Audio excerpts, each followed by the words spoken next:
A poor black teen saved a homeless man everyone ignored. When his daughter's SUV stopped at her house the next day, she couldn't believe what was in the envelope. Sarah's feet hurt. She'd been walking for 40 minutes in the cold October rain, but the bus fare money stayed tucked in her pocket.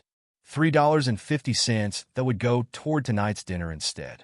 The faded yellow raincoat, last year's birthday present, kept most of her dry.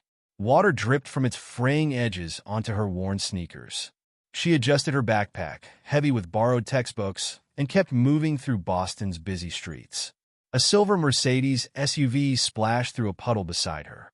Sarah jumped back, but not fast enough. Brown water soaked her jeans from knee to ankle. Through the tinted windows, she glimpsed a girl her age wearing headphones that probably cost more than Sarah's entire wardrobe. "Watch where you're going," Sarah shouted, but her voice was lost in the traffic noise. The memory hit her like the splash of dirty water. 2 months ago, sitting in their dark apartment, bills spread across the kitchen table. Mom's face pale and drawn from pneumonia, fingers trembling as she dialed the landlord's number again. "Please, just 2 more weeks," her mother had begged. "I'll have the rent by then. I'm starting back at work tomorrow." Sarah had pretended to do homework, but really she was counting the loose change from her sock drawer. $7.23. Not enough to matter. Now she quickened her pace, raindrops stinging her face. The apartment building came into view. Red brick faded to brown, concrete steps crumbling at the edges. Home, for as long as they could keep making rent. Sarah climbed to the 3rd floor, key already in hand. The door stuck in its frame like always. She had to lean her shoulder into it, pushing until it gave way with a screech of wood on wood. "Mom?" No answer. The small living room was empty, late afternoon light filtering gray through the single window. Sarah checked her phone. 4:47 p.m. Mom wouldn't be home for hours. Not until she finished her shift at the diner and headed straight to her night job cleaning offices. Sarah's stomach growled. She opened the refrigerator, knowing what she'd find. Half a gallon of milk, some eggs, a few wrinkled apples. She grabbed an apple and bit into its soft flesh. The kitchen counter needed wiping. Dishes filled the sink. Sarah dropped her backpack and got to work, falling into the familiar routine. Wash dishes, wipe counters, sweep floor. Homework could wait. She was halfway through her math problems when her phone buzzed.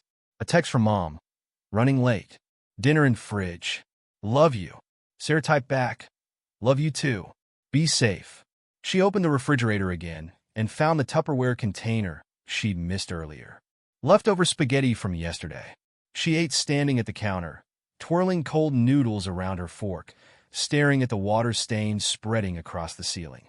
The front door creaked open at 11:23 p.m.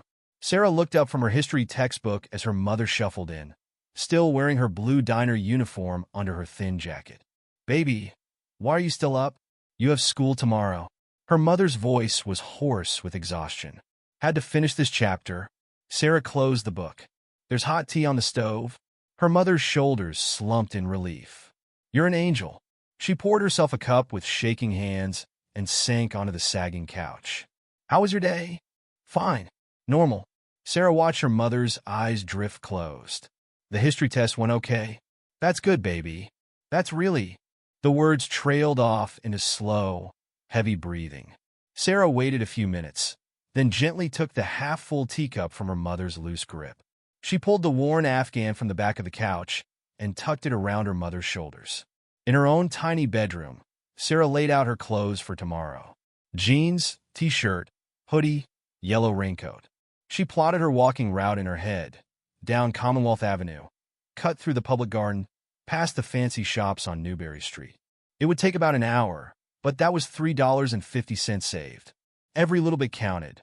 Her phone showed 12:07 a.m. when she finally turned out the light. Through the thin walls, she could hear her mother's quiet snores from the living room. Sarah curled onto her side, pulling the blanket up to her chin. The ceiling dripped steadily into the plastic bucket in the corner. Pit, pit, pit, a rhythm she'd fallen asleep to so many nights before. Tomorrow would be another long day of walking and watching and counting pennies. But they were still here, still together, still fighting. Sarah closed her eyes and let the darkness take her. one drop at a time. The next morning came too soon, gray light seeping through Sarah's threadbare curtains. She blinked at her phone. 5:45 a.m. Time to start another day. She moved quietly through her morning routine, careful not to wake her mother, who had finally made it to her own bed sometime in the night. Brush teeth, wash face, pull hair back into neat braids. The mirror showed dark circles under her eyes, but there was nothing to be done about those. In the kitchen, Sarah made 2 sandwiches, one for lunch, one for her mother to take to work. Peanut butter and jelly on slightly stale bread. She wrapped them carefully in paper towels and tucked them into bags. Her mother's uniform was wrinkled from sleeping in it. Sarah plugged in the iron and pressed it quickly, laying it out on the back of a kitchen chair. The sound of the iron hissing against damp fabric filled the quiet apartment. At 6:30, she gently shook her mother's shoulder. "Mom, time to get up." Her mother stirred, eyes opening slowly. "Already? Your uniform's ironed. There's coffee and a sandwich for you. What would I do without you?" Her mother sat up, rubbing her face. "You're walking again today?" Sarah nodded. "It's not that far. Baby, I can give you bus fare. I got tips yesterday. Save it. I like walking." Sarah kissed her mother's cheek. "I better go if I want to make it on time." Outside, the early morning air was sharp with coming rain. Sarah zipped her yellow raincoat up to her chin and started walking, keeping a steady pace. $3.50 stayed safe in her pocket, a small victory in the daily battle to stay afloat. She had walked these streets so many times she could do it with her eyes closed. Past the coffee shop where people paid $6 for fancy lattes. Past the boutique with dresses that cost more than their monthly rent. Past the sleek office buildings where her mother spent her nights cleaning other people's messes. The city was waking up around her, delivery trucks rumbling, early commuters hurrying past with travel mugs and briefcases. Sarah kept her head down and walked, each step taking her closer to school and further from home, while the weight of responsibility settled familiar and heavy across her young shoulders. Sarah's route took her through Copley Square, where the morning crowd was already thick despite the early hour. The granite steps of the Boston Public Library were slick with overnight rain, and people in business suits hurried past with their eyes glued to their phones. A homeless man sat hunched against the library wall, a cardboard sign propped against his knees. "Veteran. Anything helps." The stream of commuters parted around him like water around a rock, maintaining a careful distance. No one looked down. No one stopped. Sarah's steps slowed. The man's clothes were soaked through, his gray beard matted against his neck. A paper cup sat empty beside him. She reached into her pocket, fingers brushing against her bus fare money, but kept walking. She couldn't give away what they needed themselves. "Got any spare change?" The man called out to a woman in high heels who quickened her pace. "God bless you anyway," he added to her retreating back. Sarah's phone buzzed.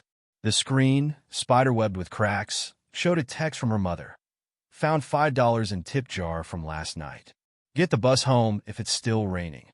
"I'm fine walking," Sarah typed back. "Save it for groceries."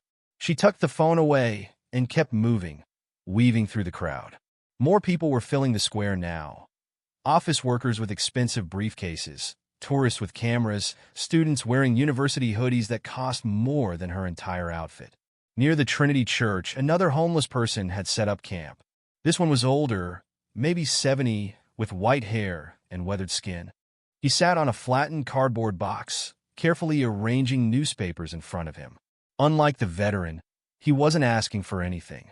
He just sat there, straight back, like he was waiting for something. "Morning, miss," he said as Sarah passed, his voice surprisingly clear and dignified.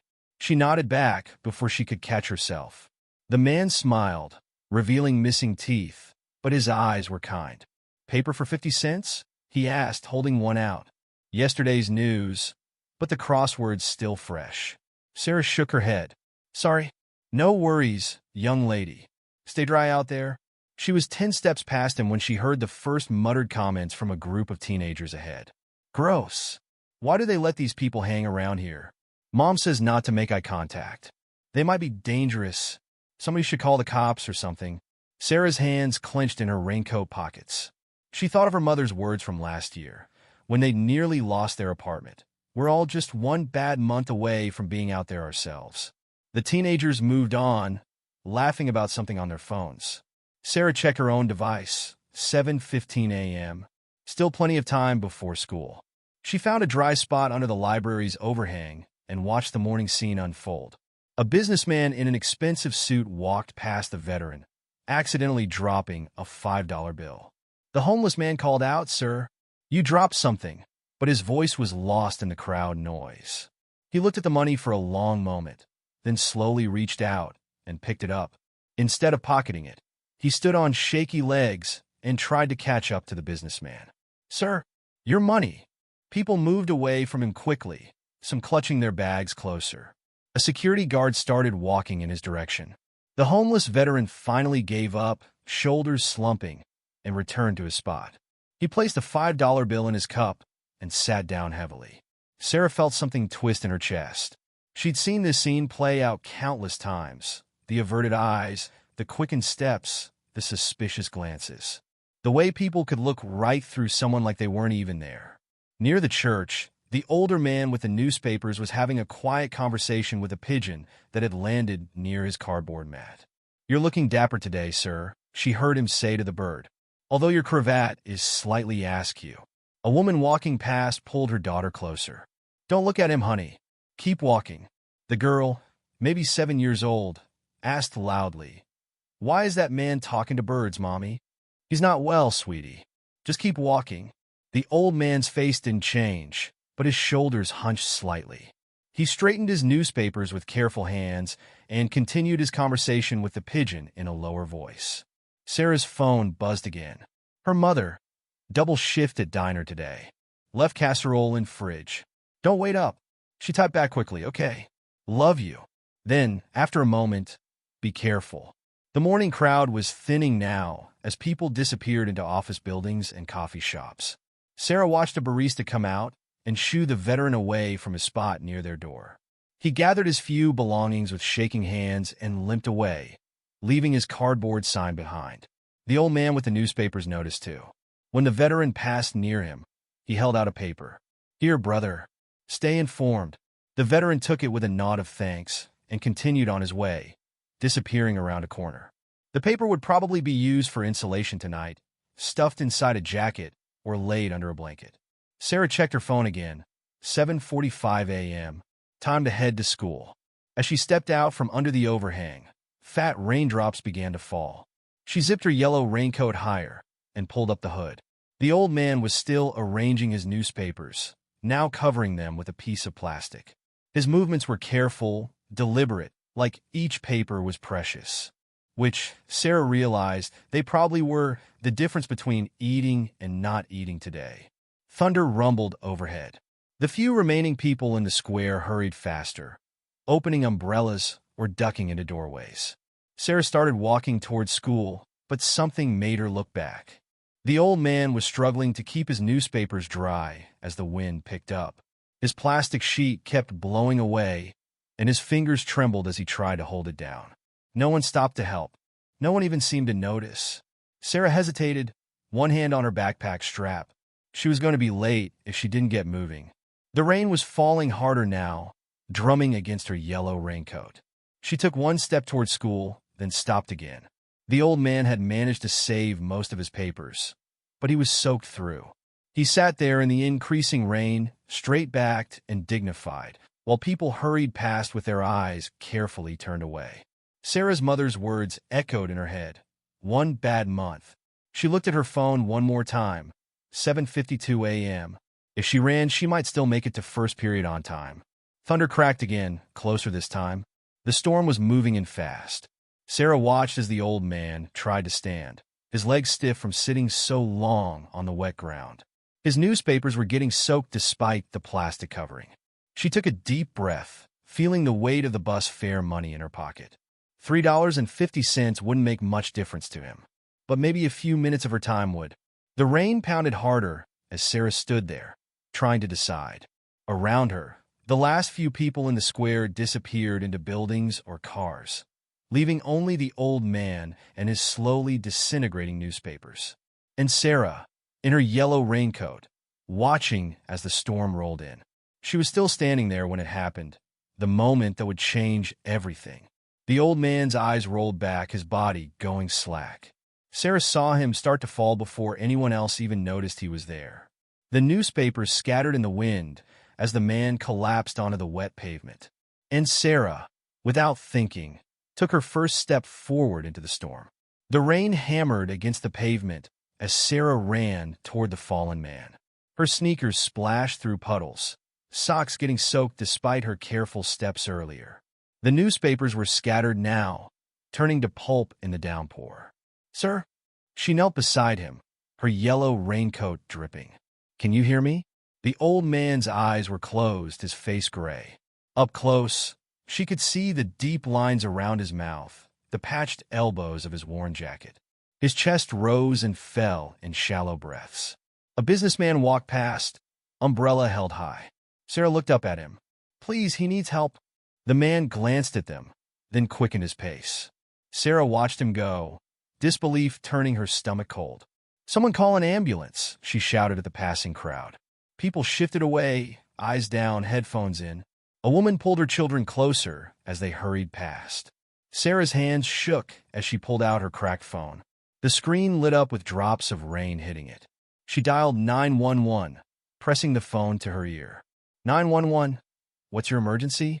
"There's a man collapsed in Copley Square," Sarah said, her voice sounding young and scared in her own ears. "In front of Trinity Church. He's not moving, but he's breathing." "Is he conscious?" "No, he just fell over. Nobody's stopping to help." "What's your name?" "Sweetheart." "Sarah. Sarah Williams." "Okay, Sarah. I'm dispatching an ambulance now. Can you stay with him until they arrive?" "Yes." Sarah looked down at the old man's face. "How long will they take?" "About 10 minutes. Is he bleeding anywhere?" Sarah checked quickly. "No, but he's soaking wet from the rain." "Do you see any medical alert jewelry? On his wrist or neck?" "Another careful check." "No, nothing like that." "Okay, Sarah. You're doing great. Is there anyone else there who can help?" Sarah looked around the square. People were actively avoiding looking in their direction now, creating a wide circle around them as they passed. "No, everyone's just walking past." A security guard from the nearby bank approached, radio in hand. Sarah felt a surge of relief. "Please," she said, "he needs help. I called an ambulance."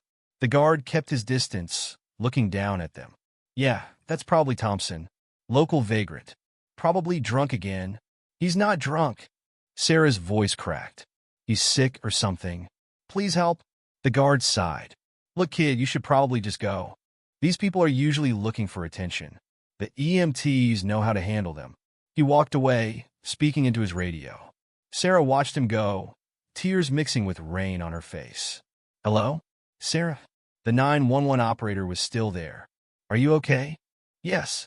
Sarah wiped her eyes. "I'm still here. The ambulance is about 7 minutes out. Can you tell me if his breathing changes?" Sarah leaned closer, watching the old man's chest rise and fall. His breath came in ragged gasps now. "It's getting worse," she said. "He's breathing funny. Place him on his side if you can, sweetheart. It might help." Sarah set her phone down and carefully rolled the man onto his side. He was lighter than she expected, all bones under his wet clothes. Her yellow raincoat shed water onto his face, and she quickly wiped it away with her sleeve. "Sir? Can you hear me? Help is coming."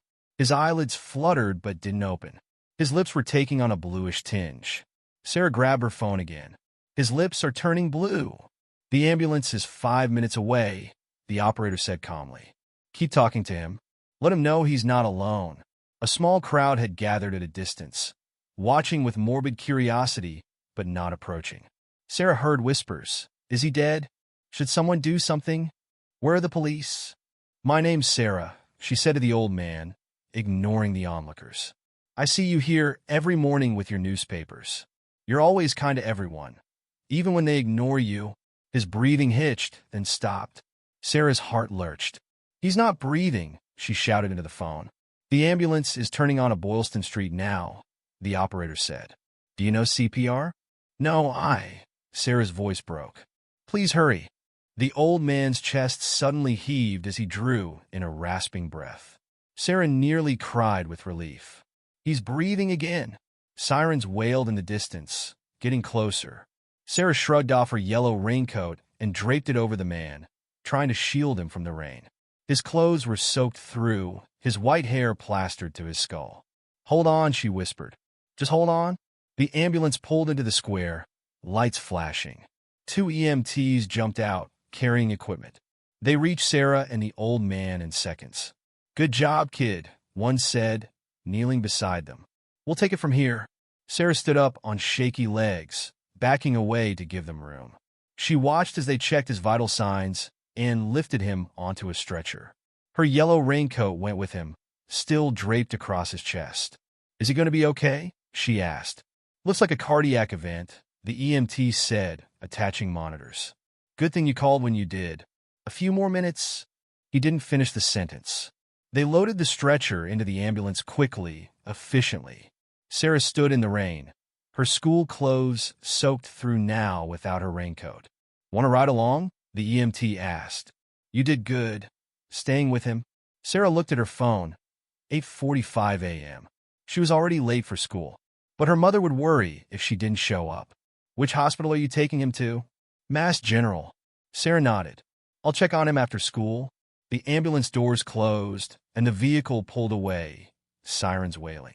The crowd dispersed quickly, returning to their regular routines as if nothing had happened. Sarah stood alone in the square, rain soaking through her clothes. The scattered newspapers were completely destroyed now, reduced to wet pulp on the pavement. She picked up her backpack, heavy with water. Her phone buzzed. A text from her mother. "Everything okay?" "School called, said you're not there." Sarah's fingers trembled as she typed. "Had to help someone. Tell you later." "I'm fine." She started walking towards school, her wet shoes squishing with each step. Without her raincoat, the cold October rain cut straight through to her skin. But somehow, she felt warmer than she had all morning. The security guard watched her pass, not meeting her eyes. The spot where the old man had sat was empty now, just a wet cardboard mat and some newspaper scraps. But Sarah saw something else there. A small worn wallet, half hidden under the soggy cardboard. She picked it up carefully. Inside was a faded photo of a younger version of the old man, standing proudly in a business suit. On the back was written, Richard Thompson, 1985. So he had a name and a story, and maybe someone out there who still cared about him. Sarah tucked the wallet into her backpack. She would bring it to the hospital later. For now, she had to get to school, even if she was soaked and shivering. As she walked, people passed her with curious glances. A teenage girl, soaked to the skin, no coat, walking alone in the rain. But Sarah walked with her head high. She had $3.50 in her pocket, no raincoat, and she was going to be in trouble at school. But she had done something that mattered. For once, she hadn't just walked past. The rain continued to fall as Sarah made her way to school, each step leaving a wet footprint that quickly disappeared in the downpour. Behind her, Copley Square returned to its normal morning rhythm, the incident already forgotten by most who had witnessed it. But something had changed, something important, and Sarah knew, even as she shivered in her wet clothes, that she would never again be able to walk past someone in need without stopping. Some prices were worth paying, even when you had almost nothing to give.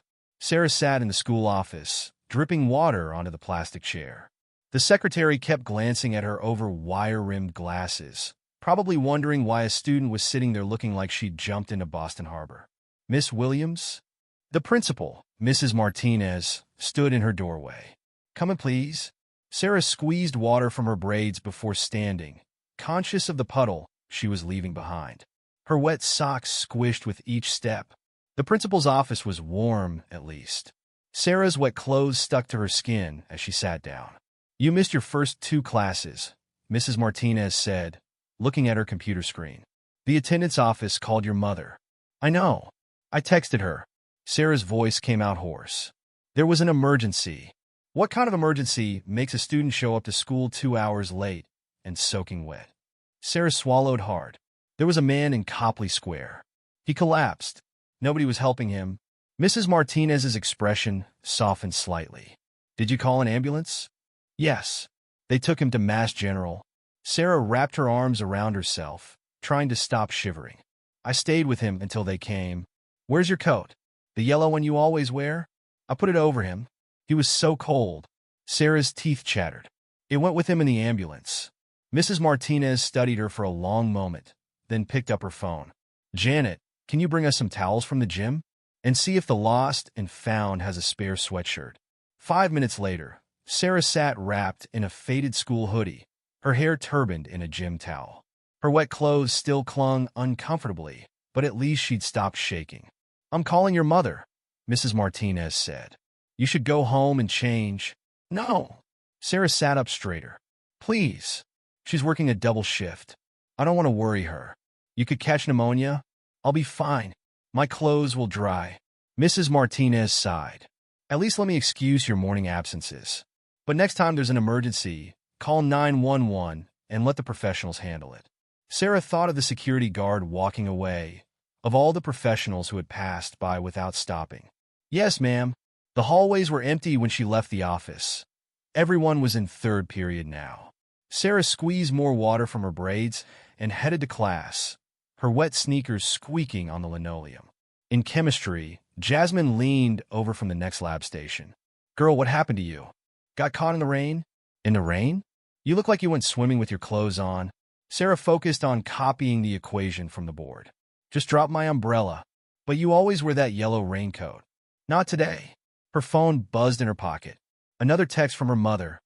Principal called. Said you helped someone? Are you okay? Sarah typed back.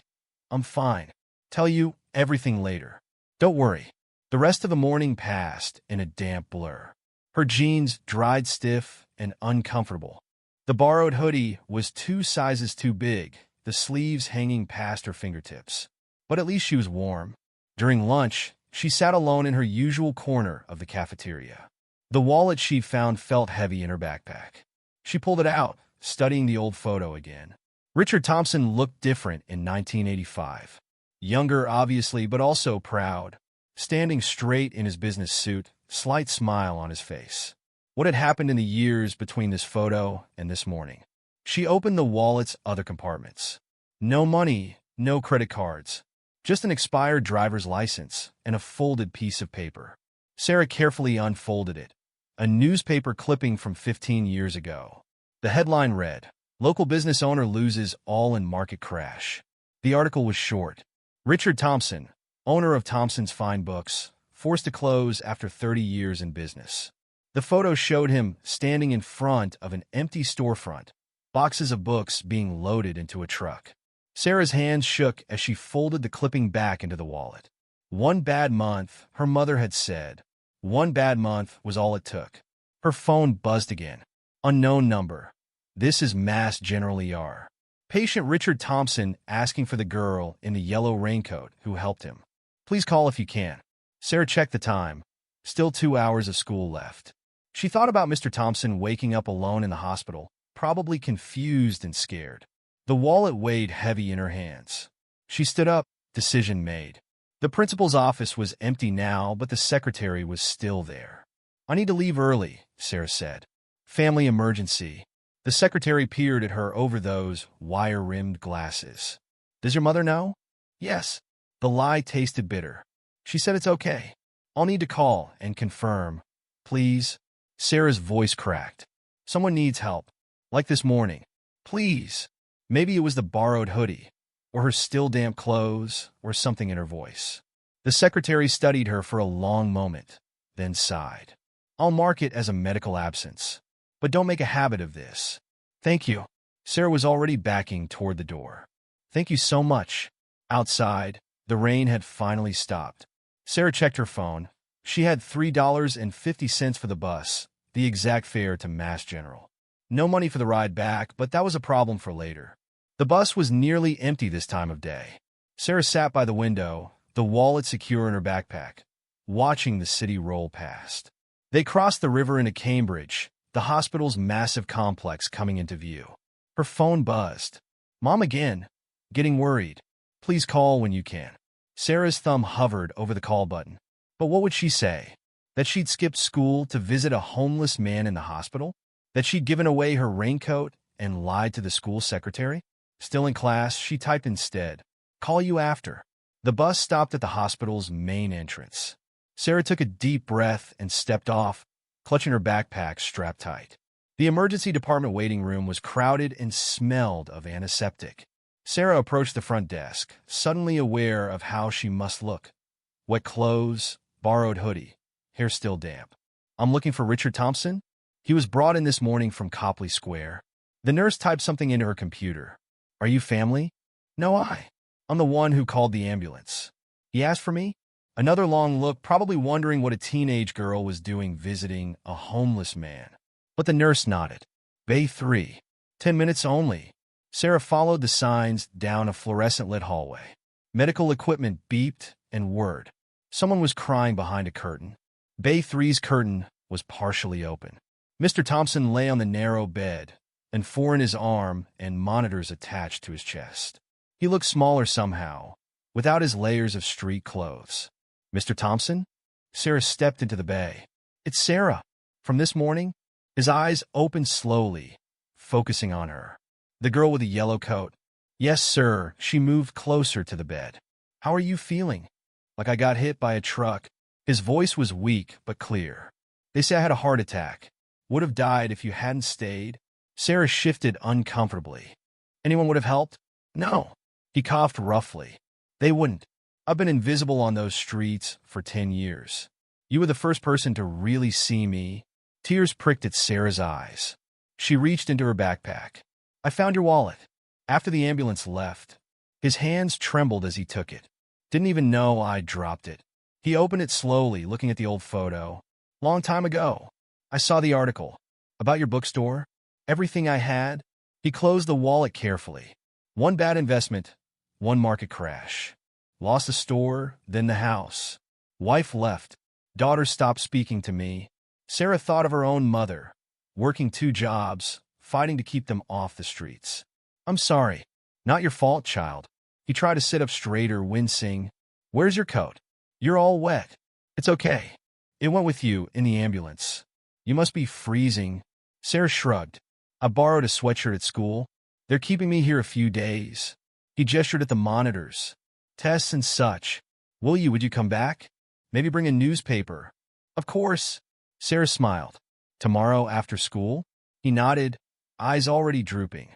"Thank you for seeing me." Sarah waited until his breathing evened out into sleep. Then she slipped out of the bay, past the nurse's station, and back into the afternoon light. She had no bus fare for the trip home. It would take over an hour to walk.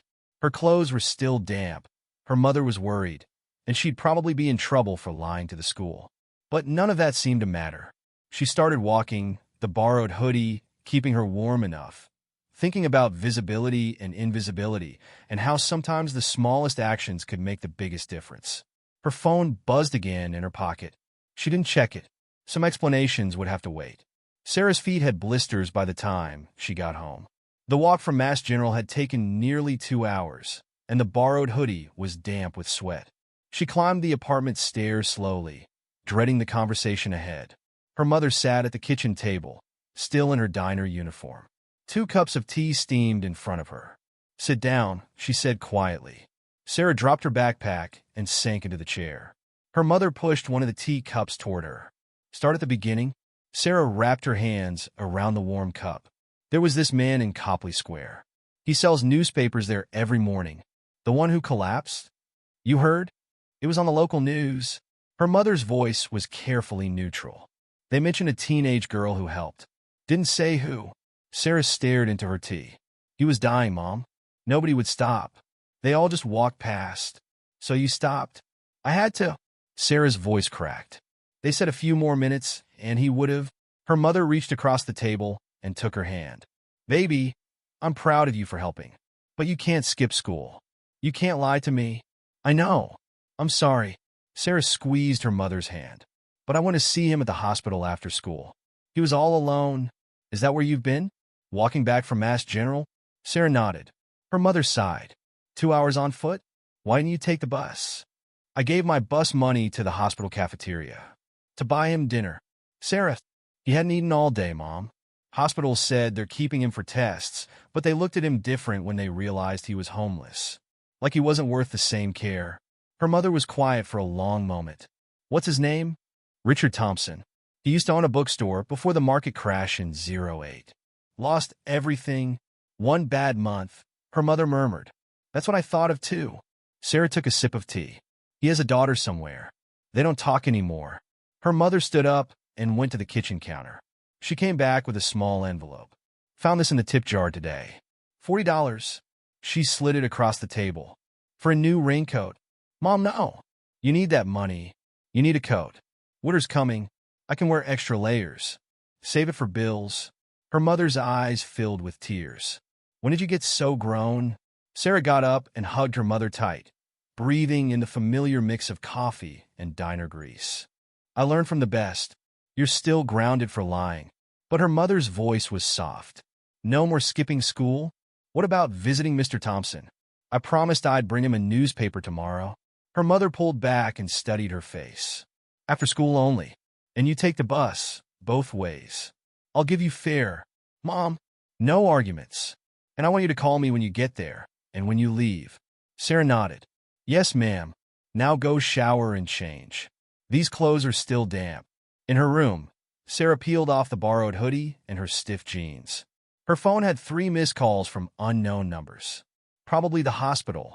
She checked her email and found a message from Mass General. Dear Ms. Williams, Mr. Thompson has been admitted for observation following cardiac arrest. He's requested that you be added to his approved visitors list. Please note visiting hours are 2 to 8 p.m. daily. Regards, Mass General Patient Services. Sarah sat on her bed, reading the email again. They'd admitted him as a real patient, not just an ER case. That meant insurance or someone paying the bills. Her phone buzzed with a text from an unknown number. This is Dr. Chun from Mass General. Need to discuss Mr. Thompson's case. Please call when convenient. Sarah showed the text to her mother after a shower. Want me to call with you? Sarah nodded, grateful. Her mother dialed and put the phone on speaker. Dr. Chun speaking. Hi, this is Sarah Williams returning your call. About Mr. Thompson? Ah, yes. The girl with the yellow raincoat. You're on speaker with my team. Sarah's mother squeezed her hand. This is Sarah's mother. I'm here too. Good. Mrs. Williams, your daughter saved a life today. Mr. Thompson had a massive cardiac event. Without immediate medical attention, he wouldn't have survived. Sarah's throat tightened. Her mother's grip on her hand strengthened. How is he now? Sarah asked. Stable. We're running tests. But there's a complication. We can't find any next of kin. He mentioned a daughter, but couldn't provide contact information. I found his wallet, Sarah said. There was an old article about his bookstore. Maybe that could help? A pause. Papers rustling. What bookstore? Thompson's Fine Books. The article was from 15 years ago. More rustling. Murmur conversations. Then, that could help locate his daughter. Thank you. Is he going to be okay? Sarah's voice was small. He needs surgery, Dr. Chun said gently. But without family to consent, what happens to him? Another pause. We'll do our best to help him. That's all I can say for now. After they hung up, Sarah's mother pulled her into a tight hug. You did good, baby. Real good? Sarah buried her face in her mother's shoulder. What if they can't find his daughter? What if nobody comes? Then we'll figure something out. Her mother stroked her hair. We take care of our own in this neighborhood. Sarah pulled back. Can we bring him dinner tomorrow? Real food, not hospital stuff. You're still grounded. Please, Mom. You could meet him. Her mother sighed. I'll swing by after my shift. Pick up soup from the diner. Thank you. Sarah hugged her again. For understanding. Go do your homework. You missed enough school today. Sarah sat at her desk, trying to focus on algebra. But her mind kept drifting to Mr. Thompson, alone in that hospital room, with beeping machines and strangers deciding his fate. She opened her laptop and searched for Thompson's Fine Books Boston. Old reviews popped up, best rare books in the city. Mr. Thompson's knowledge is encyclopedic, a treasure trove for serious collectors. Then, local bookstore closes after 30 years. The article had a clearer photo than the one in the wallet.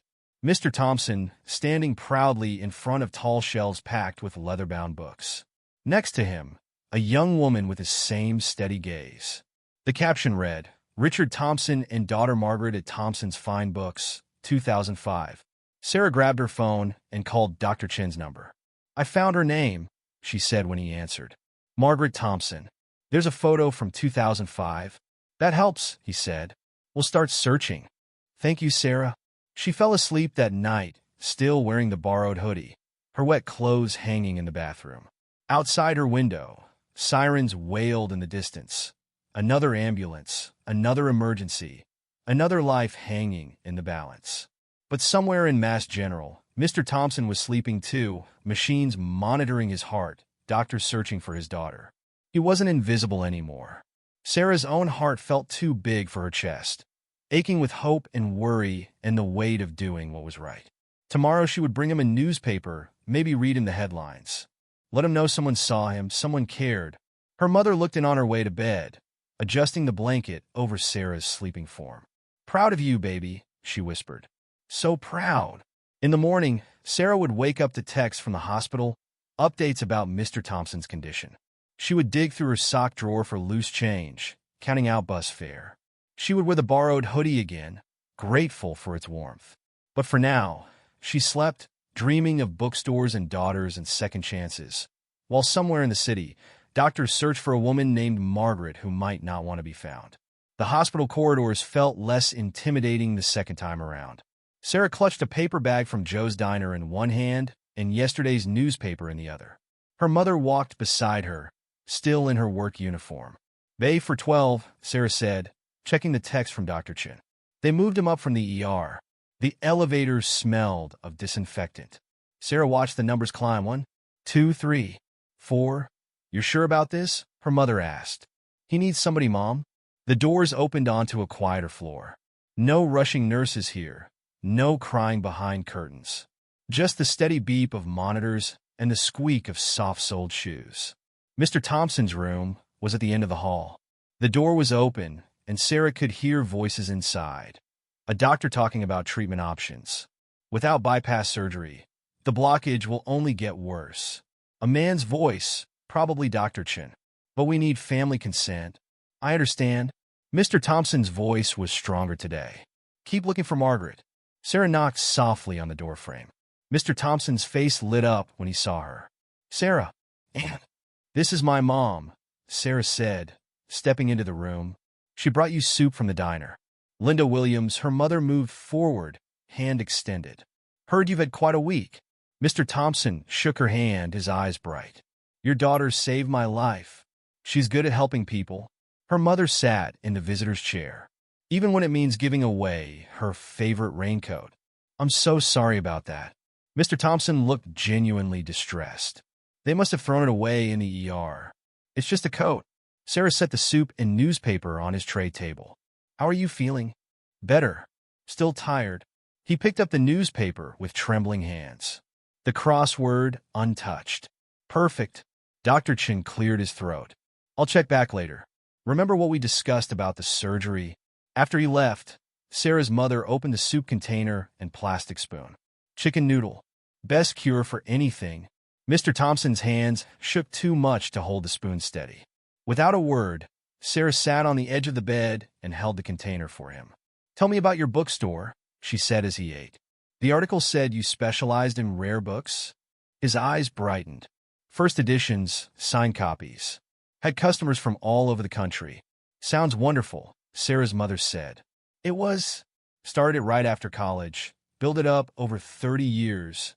He took another careful spoonful of soup. "Margaret practically grew up there. Used to do her homework between the stacks." "Your daughter?" Sarah asked carefully. "Haven't seen her in 12 years. His hand trembled, spilling soup. "Not since I lost everything." Sarah steadied the container. "What happened?" "Made some bad investments. When the market crashed, I tried to save the store. Took out loans, mortgaged the house." He looked out the window. "Should have just accepted it was over. Instead, I lost everything, store, house, savings. Margaret begged me to let her help, but I was too proud." "Pride's a heavy thing to carry," Sarah's mother said quietly. Mr. Thompson's eyes filled with tears. "Last time I saw her, she was screaming at me to get help. Said I was throwing my life away. She was right." Sarah set the empty soup container aside. "She might still want to help. If she knew. They're trying to find her." He picked up the newspaper, hand steadier now, for the surgery consent. But maybe it's better if they don't. Don't say that. Sarah's voice cracked. She's your daughter, and I failed her. Failed everything. Sarah's mother leaned forward. My husband left when Sarah was 3. Just walked out, no goodbye. That kind of failing, walking away, that's different from trying and losing everything. Mr. Thompson looked at her for a long moment. You raised a good daughter. She raised herself, mostly. I work too much, worry too much. She squeezed Sarah's hand. But she sees people, really sees them. A nurse appeared in the doorway. Time for medication, Mr. Thompson. We should go. Sarah's mother stood up. Let you rest. Will you come back tomorrow? Mr. Thompson asked Sarah. Bring another newspaper? Every day until they find Margaret. His eyes filled again. I don't deserve this kindness. Everyone deserves kindness, Sarah said firmly. Even when they think they don't. In the elevator, Sarah's mother pulled her into a tight hug. What's that for? For being you. Her mother's voice was thick. For seeing what matters. Sarah's phone buzzed as they left the hospital. Dr. Chin again made contact with Margaret Thompson. She's flying in tomorrow from Seattle. Sarah stopped walking. Mom. She showed her the text. Her mother read it twice. Well, she said finally, guess you better bring 2 newspapers tomorrow. That night, Sarah lay in bed thinking about Margaret Thompson. 12 years was a long time to carry anger, to let pride keep you from family. But maybe it wasn't too late. Her mother looked in before leaving for her night shift. You asleep? Almost. Sarah sat up. Mom, thank you for coming today.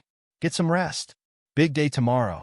Sarah dreamed of bookstores that night, of tall shelves filled with leather-bound stories, of a little girl doing homework between the stacks, of second chances waiting to be found like rare first editions.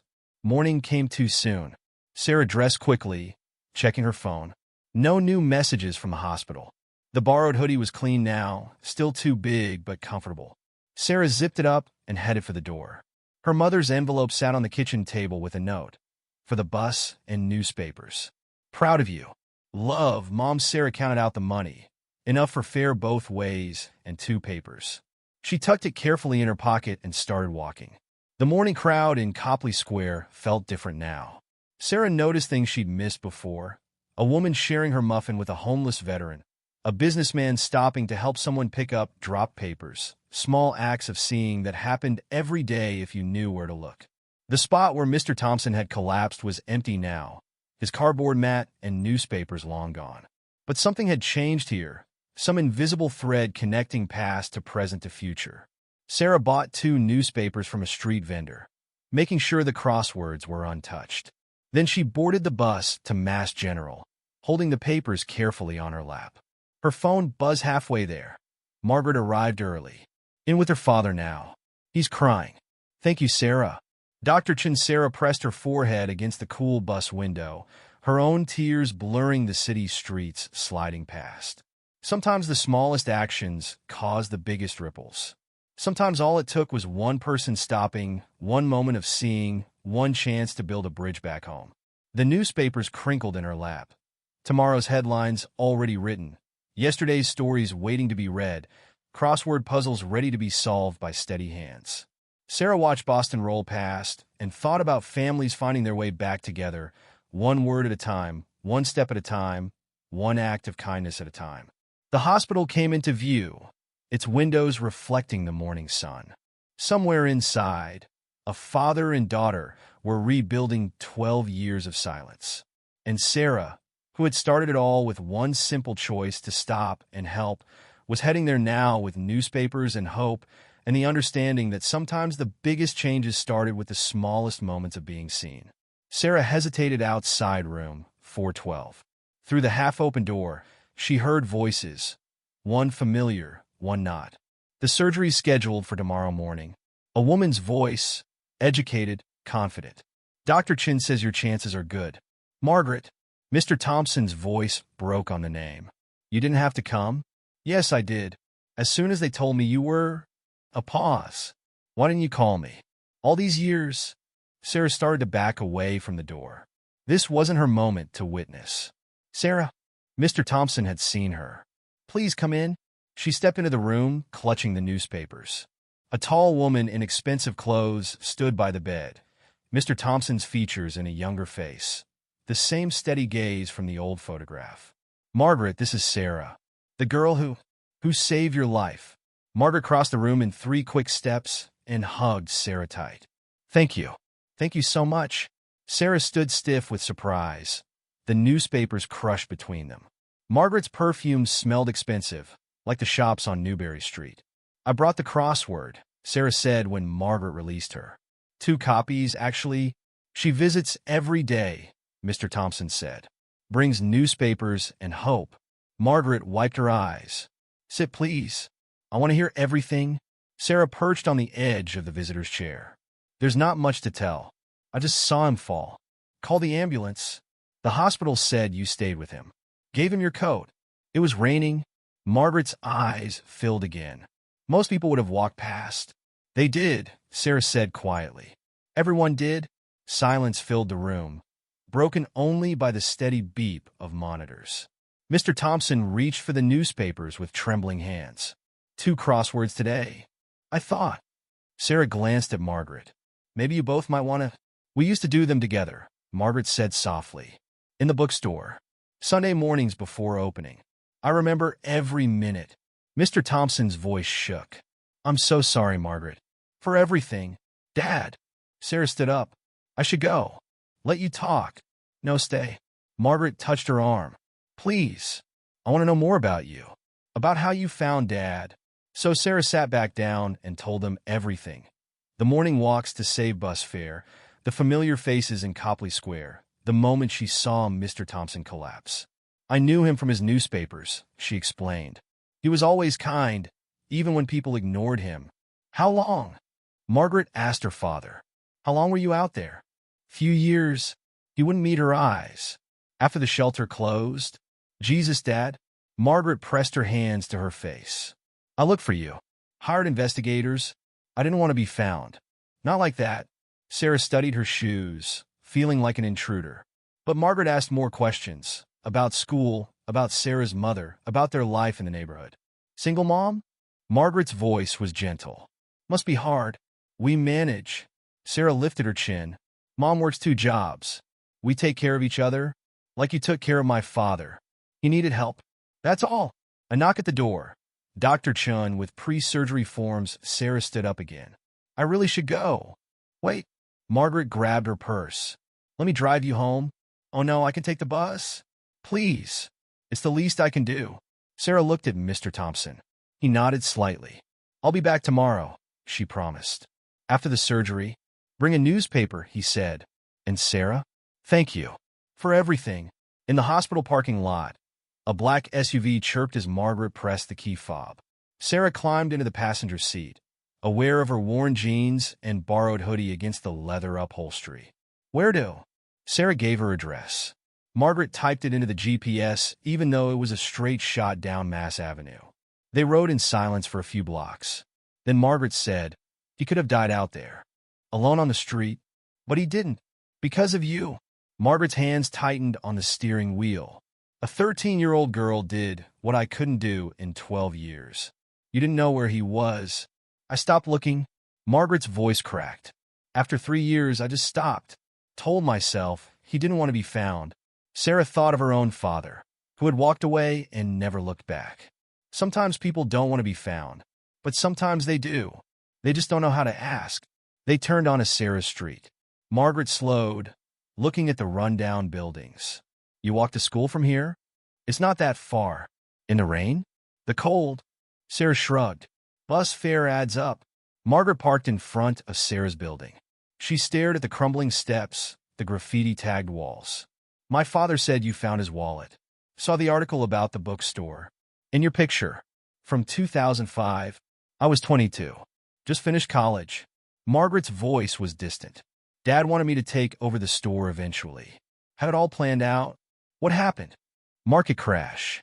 Bad investments. He mortgaged everything trying to save it. She looked at Sarah. I offered to help.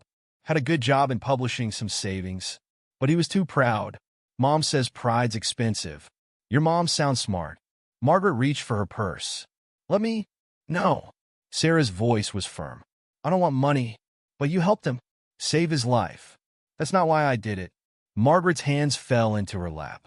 Then why? Sarah thought about it. Because he was there. Because he needed help. Because nobody else would stop. Simple as that. Simple as that.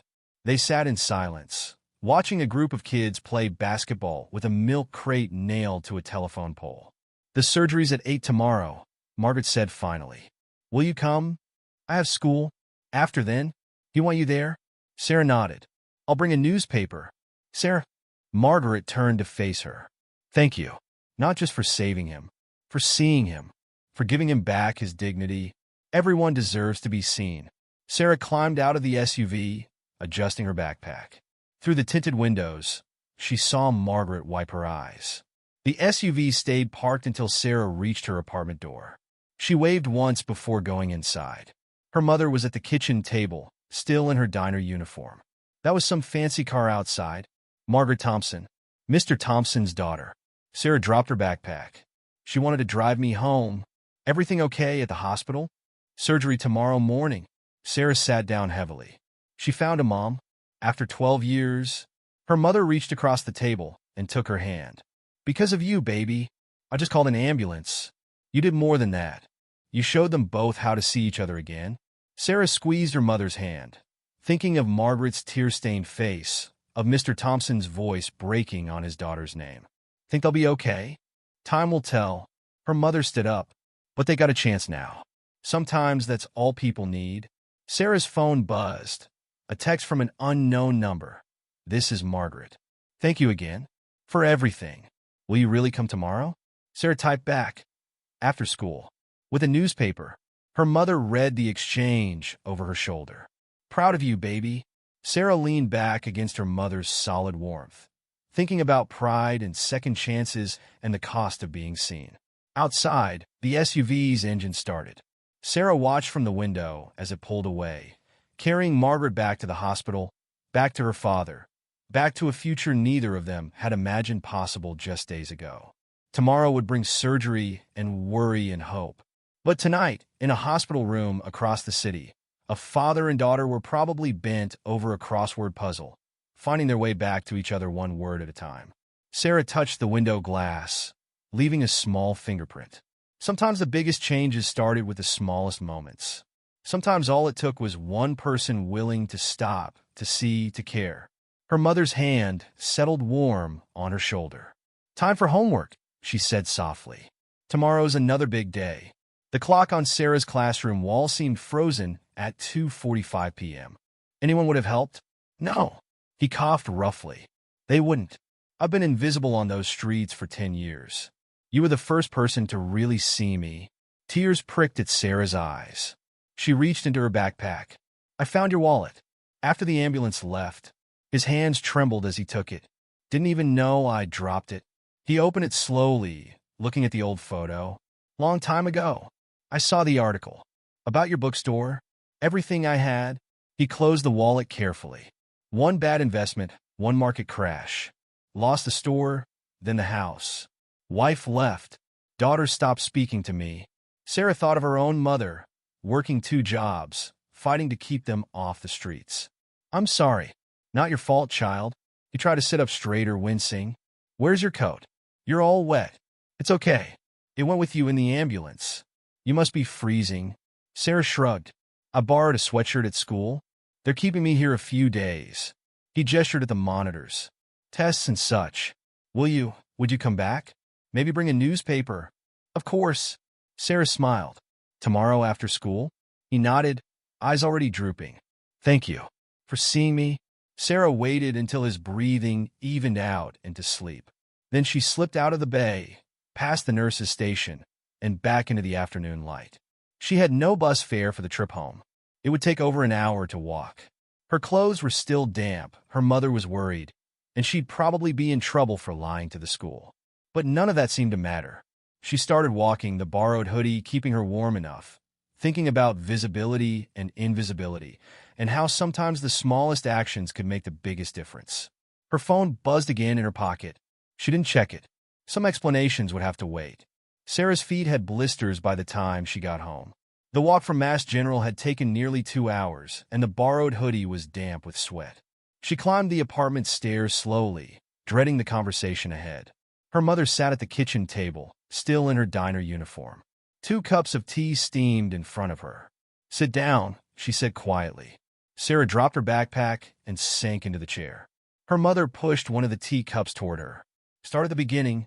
Sarah wrapped her hands around the warm cup. "There was this man in Copley Square. He sells newspapers there every morning. The one who collapsed? You heard? It was on the local news." Her mother's voice was carefully neutral. "They mentioned a teenage girl who helped. Didn't say who." Sarah stared into her tea. "He was dying, Mom. Nobody would stop. They all just walked past. So you stopped." "I had to." Sarah's voice cracked. "They said a few more minutes, and he would have."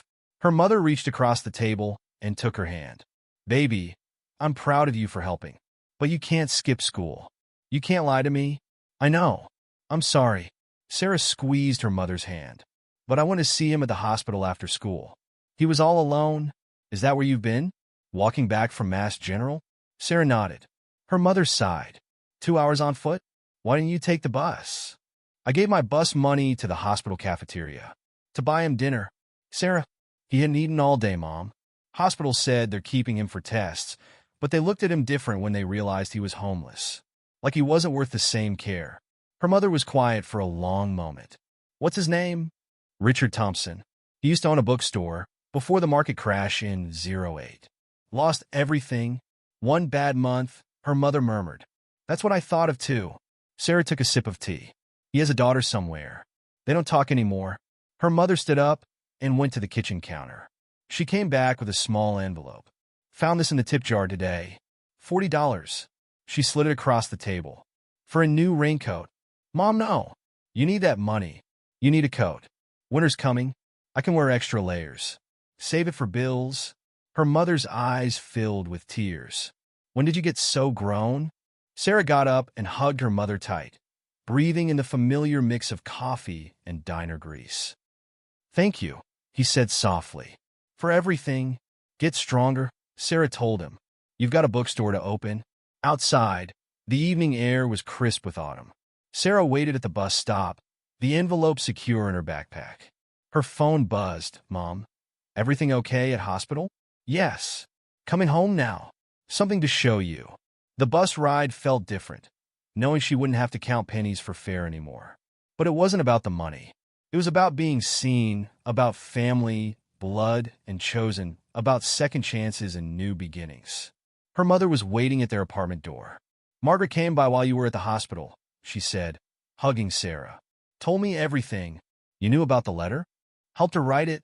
Her mother smiled. "Come see what else she brought." In their small living room stood a tall bookshelf made of rich dark wood. It was filled with books, leather-bound classics, modern bestsellers, everything in between. From the old store, her mother explained. She kept some when it closed. Said, "These belong in a home where people understand their value." Sarah ran her fingers along the spines. "They're beautiful." Margaret said it's just the beginning. When the new store opens, she wants you to work there after school. Said you have good instincts about what matters. Sarah sank onto the couch, overwhelmed. Her mother sat beside her. "You changed their lives, baby. They changed mine too." Her mother picked up one of the books, a first edition of To Kill a Mockingbird. "Mr. Thompson marked this one specially for you. Said it's about seeing what others miss." Sarah opened the cover. Inside, in shaky handwriting. "To Sarah, who taught me that the smallest acts of kindness can save more than just a life. They can save a soul. Thank you for seeing me." Richard Thompson, her mother, wrapped an arm around her shoulders. "Proud of you, baby. So proud." Sarah leaned into her mother's embrace, thinking about visibility and invisibility, about second chances and new beginnings, about how sometimes the biggest changes started with the smallest choices. Tomorrow she would ride the bus to school, maybe wear a new yellow raincoat. Mr. Thompson would grow stronger, one day at a time. A new bookstore would open, full of stories waiting to be discovered. But tonight, in their small apartment with its leaky ceiling and worn furniture, Sarah sat surrounded by books that carried their own stories of loss and redemption, of pride and forgiveness, of what it meant to really see each other. Her phone buzzed one last time. Margaret, Dad's sleeping. Said to tell you tomorrow's crossword is waiting. Family dinner this weekend when he's home? Your mom too, of course. Sarah smiled, typing back, yes. I'll bring the newspapers. Outside their window, the city settled into evening. Somewhere in Mass General, Mr. Thompson slept and healed. In her expensive hotel room, Margaret probably planned the new store's layout. And here, in this moment, Sarah sat in the warmth of her mother's love, surrounded by books that bridged past and future, knowing that sometimes the simplest choice, to stop, to see, to care, could ripple out in ways you never imagined. Her mother kissed the top of her head. Time for homework? One more thing first. Sarah opened the first page of To Kill a Mockingbird and began to read aloud, her voice carrying the words into the quiet evening, building new bridges word by word, story by story, heart by heart. 3 months later, Sarah stood in Copley Square wearing a new yellow raincoat. Winter had settled over Boston, turning the morning air sharp with cold. Her breath made small clouds in front of her face. The spot where Mr. Thompson had collapsed was different now. A small bookstand stood there, protected from the weather by a sturdy awning. The sign read simply, Thompson and Daughter Books. Sarah unlocked the stand's cabinet, just like she did every morning before school. Inside, newspapers and used books waited neatly stacked. A coffee thermos sat in its usual corner. Margaret's morning delivery. Right on time, called a familiar voice. Mr. Thompson walked toward her, leaning on a cane but moving steadily.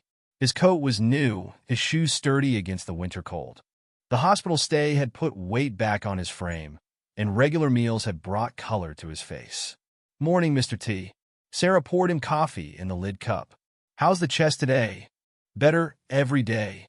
He settled onto the folding chair they kept behind the stand. Margaret's meeting with the realtor about the storefront on Charles Street. The one with the bay windows? That's the one. He sipped his coffee. She wants to call it Second Chances Books. Perfect name. They fell into their morning routine. Sarah arranging the day's newspapers. Mr. Thompson checking yesterday's sales in a small notebook. His handwriting was stronger now, no more trembling in his fingers. The square began filling with the usual crowd. But things were different now. People stopped to buy papers, to chat, to browse the books. Many knew Mr. Thompson by name. Morning, Rich, called the security guard who had dismissed them that rainy day. Got any mystery novels in today? Just got a Raymond Chandler. Mr. Thompson held up a paperback. $5. Sold. Sarah watched the exchange, remembering how invisible Mr. Thompson had been just months ago. Now he was part of the square's fabric again, seen and known and valued. Her phone buzzed. Margaret, got the keys to the storefront. Coming to celebrate before your school. Don't let Dad drink all the coffee. Sarah smiled, typing back. Too late. The morning passed quickly. Sarah sold 3 books and several papers, carefully noting each sale in the ledger. At 7:30, Margaret's black SUV pulled up to the curb. Dad! Sarah! She hurried over, waving a set of keys. We got it. Mr. Thompson stood carefully, eyes bright. The Charles Street store? Signed the lease this morning. We can start moving in next week. Sarah started packing up the stand, giving father and daughter space for their celebration. But Margaret pulled her into their hug. You're part of this too, she said firmly. First employee of Second Chances Books. After school only, Sarah reminded her. Mom's rules. Speaking of which, Margaret reached into her car. Special delivery. She handed Sarah a paper bag from Joe's Diner. Inside was breakfast, eggs, toast, bacon, still warm. Your mom sent it. Said to make sure you eat before school. Sarah's throat tightened. These small kindnesses still caught her off guard sometimes.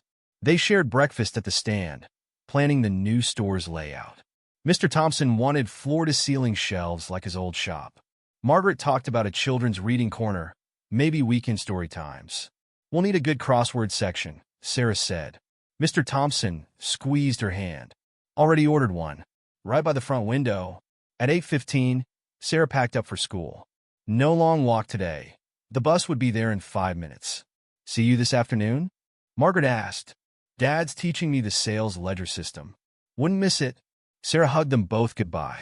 As she walked to the bus stop, she heard Mr. Thompson telling another regular customer about the news store. All thanks to that girl, he said proudly. She saw me when no one else would. The bus ride to school was full of familiar faces now. Sarah had gotten to know the regulars over the past months. The tired nurse heading home from night shift, the construction worker with paint-stained boots, the elderly man who always saved her a seat. Her phone buzzed again. Mom. Margaret called. Good news about the store. Yes. Charles Street location. Opening next month. Proud of you, baby. See you at dinner. Sarah smiled, remembering the changes these months had brought. Her mother worked only one job now. Margaret had insisted on hiring her to handle the new store's accounting. The apartment's ceiling was fixed, the winter draft sealed. But the biggest changes weren't physical. They were in the way Mr. Thompson stood straighter, proud again, in how Margaret's face had softened, the old anger replaced by hope, in the growing web of connections that turned strangers into family. The school day passed quickly. Sarah paid attention in class now, not worried about the long walk home or counting bus fare. Her grades had improved, earning her a spot on the honor roll. After school, she headed to the Charles Street location. The empty storefront waited, its bay windows gathering the winter afternoon light. Inside, Mr. Thompson and Margaret sat, surrounded by boxes of books saved from the old store. They were sorting them by category, arguing good-naturedly about organization systems, fiction by author or genre. Margaret held up a stack of novels. Both. Mr. Thompson pointed to the walls. Genre sections, alphabetical within each. Like the old store, Sarah said from the doorway. They looked up, smiling. Perfect timing, Margaret said. Help us settle this? Sarah set down her backpack and joined them on the floor. The books smelled of paper and possibility, of stories waiting to be discovered again.